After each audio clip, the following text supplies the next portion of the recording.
টানা বৃষ্টিতে গ্রামের সকল কৃষকদের যখন নাজেহাল অবস্থা, তখন গ্রামের এক কৃষক গোপাল স্বল্প কিছু সঞ্চয় নিয়ে দিন পার করছে।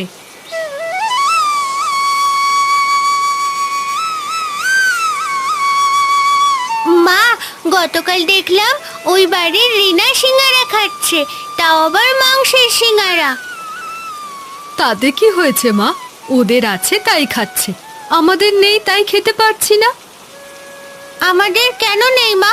আমারও তো খেতে ইচ্ছে করছে, তুমি বাবাকে বলো না।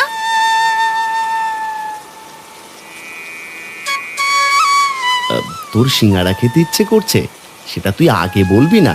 আমি তোকে সিঙ্গারা বানিয়ে খাওয়াবো। তুমি পাগল হয়ে গেছো? ঘরে চাল ডাল নেই, ওদিকে তুমি সিঙ্গারা বানাচ্ছ? আমার মেয়ে সিঙ্গারা খেতে চেয়েছে আর আমি খাওয়াবো না? আমি এক্ষুনি যাচ্ছি ময়দা আনতে।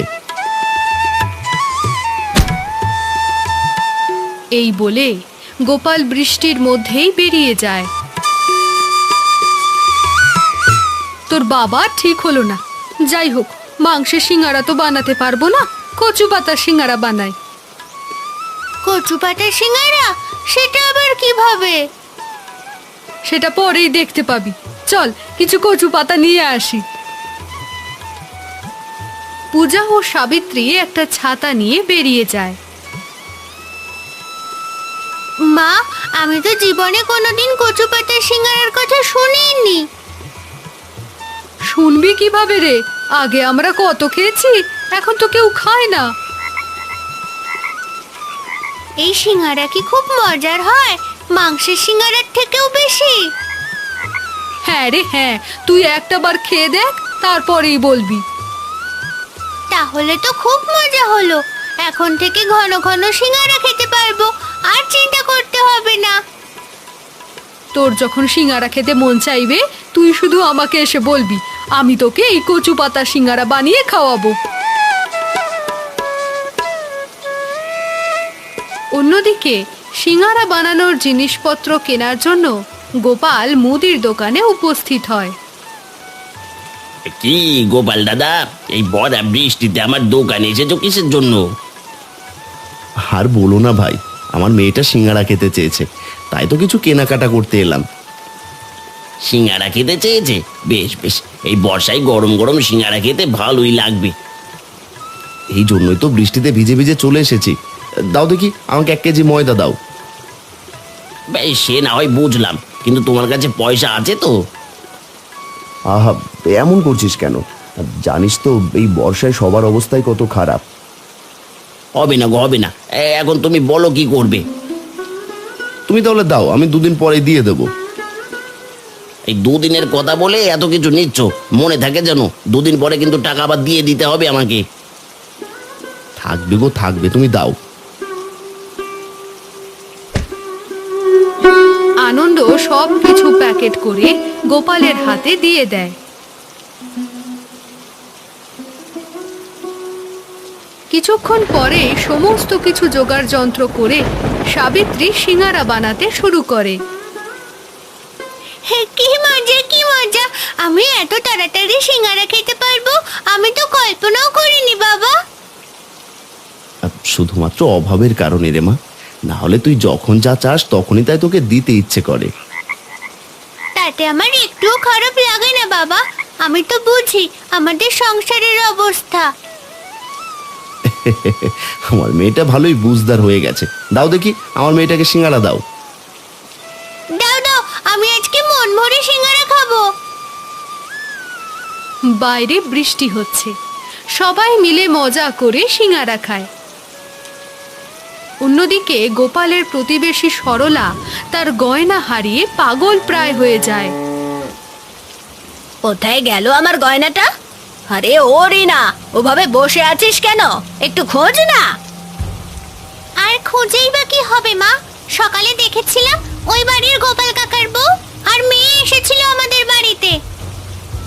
কি বললি তুই? ওরা এসেছিল? তুই ঠিক দেখেছিস তো? আমি যদি না দেখি তাহলে বললাম কিভাবে? আন্দাজে বলেছে নাকি? আমি দেখেছি বলেই বলছি।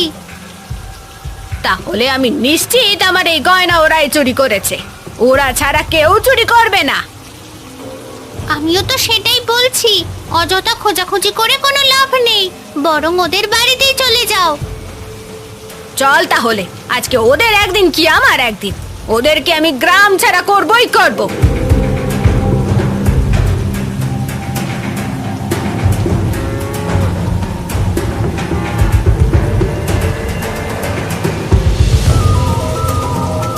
দেখুন, আমার যদি গয়না হারানো না যায় তাহলে তো আমি এমনি এমনি এখানে বলতে আসবো না। আপনার গয়না হারানো গেলেই যে আমাদের দোষ দিতে হবে এমনটা তো কথা নয়, গয়না তো অন্য কেউ নিতে পারে। আজকে সকালে আপনার বউ আর মেয়ে আমাদের বাড়িতে গিয়েছিল, এরপর থেকেই গয়না পাওয়া যাচ্ছে না। আশ্চর্য, আপনারা ওদেরকে গয়না চুরি করতে দেখলেন না, অথচ অভিযোগ জানাতে এসেছেন। আমি জেনে শুনেই বলছি, গরিবদের কাজকর্ম সম্পর্কে আমার ভালোই ধারণা রয়েছে। বিশ্বাস করুন দিদি, আমরা চুরি করিনি। আমি কেন চুরি করতে যাব? এসব আমি কিছু শুনতে চাই না। আমি আমার গয়না ফেরত চাই, না হলে আমি সালিশ ডাকবো, এই বলে দিলাম।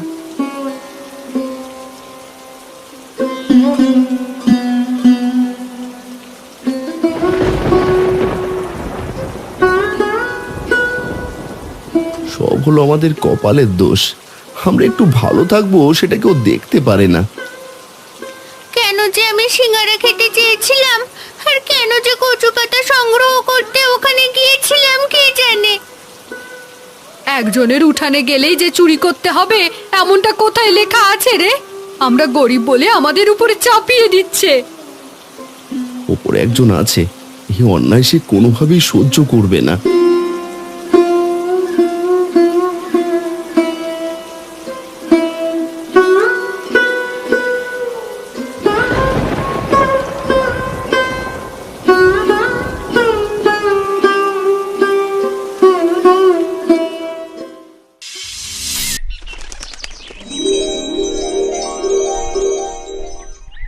এরপর গয়না না পেয়ে সরলা গ্রামের মাতব্বর কানাই বাবুর কাছে নালিশ জানায়। বিশ্বাস করুন বাবু, আমরা গরিব হতে পারি কিন্তু আমরা চোর নই, এটা অন্যায়। রাখুন তো আপনার এসব কথা, আপনি বড় বলে আপনাকে এখনো সম্মান জানাচ্ছি। থামো তোমরা, থামো। তোমরা নিজেরা ঝগড়া করলে আমাকে এখানে ডেকেছো কেন? আপনি বলুন বাবু, আমরা কোনোদিন কারো খারাপ কাজ করেছি? দেখো, তুমি তো দেখোনি ওরা নিজের হাতে চুরি করেছে, তাই আমি সন্ধে পর্যন্ত ওই গয়না খোঁজার সময় দিলাম। তারপরেও যদি না পাওয়া যায়? তারপর বিচার আমি নিজেই করব।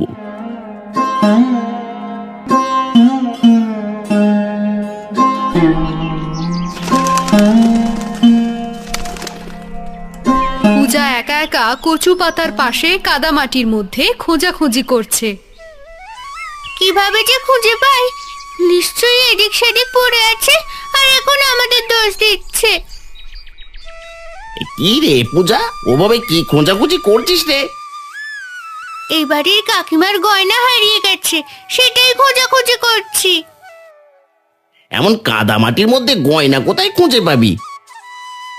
যদি না পাই তাহলে তো আমরা চোর হয়ে যাব, তাই খুঁজি, আমাকে বের করতেই হবে। একটা চকচকে জিনিস আনন্দের চোখে পড়ে।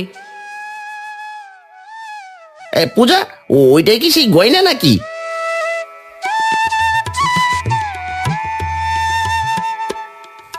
হ্যাঁ গো কাকা, এটাই সেই গয়না। তোমাকে অনেক ধন্যবাদ গো, তুমি খুঁজে দিয়েছো। আমি না আসলেও তুই খুঁজে পেতিস, সত্য কখনো চাপা থাকে না।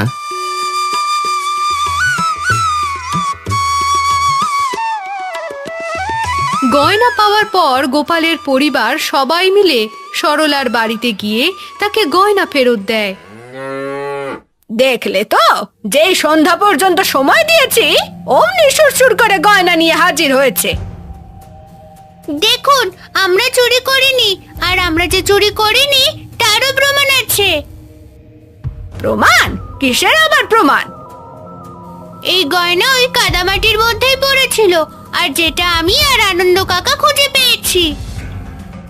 এমনও তো হতে পারে তোরা নিজেরাই আবার ওখানে রেখে দিয়েছিস।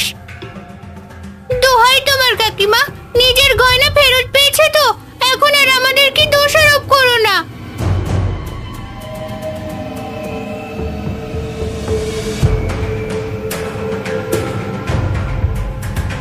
নিজের গয়না ফেরত পেয়ে সরলা নিজের ভুল বুঝতে পারে এবং গোপালের পরিবারের কাছে ক্ষমা চাওয়ার সিদ্ধান্ত নেয়।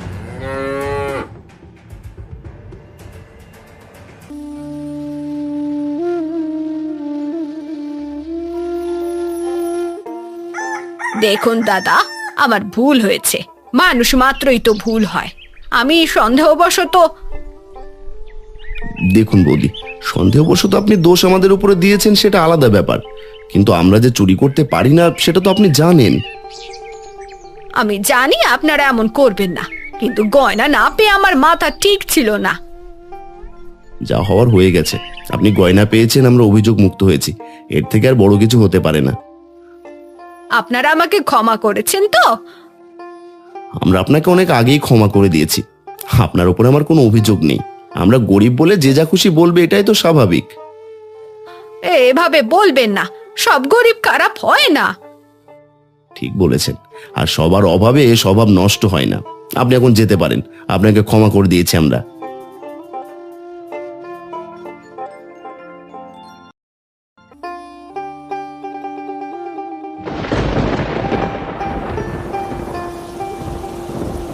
এরপর অভিযোগ মুক্ত হয়ে গোপালের পরিবার আবারও বৃষ্টিতে গরম গরম কচু পাতার সিঙ্গারা খাওয়ায় মনোযোগ দেয়।